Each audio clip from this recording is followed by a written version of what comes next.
भी खतरा है, इसलिए कि विनाश काल आने पर तो मनुष्य की बुद्धि भी भ्रष्ट हो जाती है। अर्थात जब विपरीत समय आता है तो मनुष्य की अपनी बुद्धि ही उसे गलत रास्ते पर ले जाती है।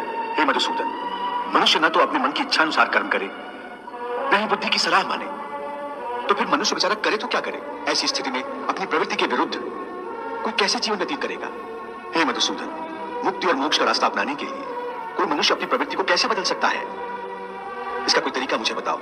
प्रवृत्ति को बदलने से पहले यह जान लेना आवश्यक है कि प्रवृत्ति कैसे बनती है। हे पार्थ, जो कर्मयोगी होते हैं वो आसक्ति छोड़कर कर्म की सफलता और विफलता में समबुद्धि से काम लेकर योग द्वारा परमात्मा पर आस्था रखकर कर्म करते हैं। इसे ही समत्व योगा कहते हैं।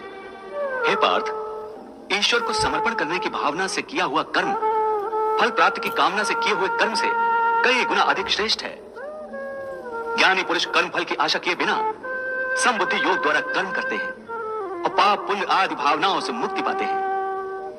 पार्थ, तुम भी ऐसी भावनाओं से मुक्त हो जाओगे जब तुम समबुद्धि कर्म का आचरण करोगे। योगस्था कुरु कर्माणि संगम त्यक्त्वा धनंजय सिद्धि असिद्ध्यो समो भूत्वा समत्वम योग उच्यते। पार्थ, एक बात ध्यान में रखो, फल की वासना से फल पर ही दृष्टि रखकर कर्म करने वाला सकाम मनुष्य उत्तम कर्म करने पर भी कर्मयोगी नहीं हो सकता।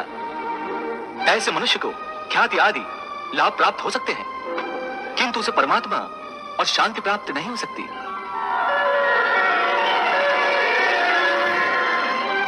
हे केशव, मनुष्य को पाप पुण्य दोनों बंधनकारक है। दोनों से भला बुरा प्रारब्ध बनता है।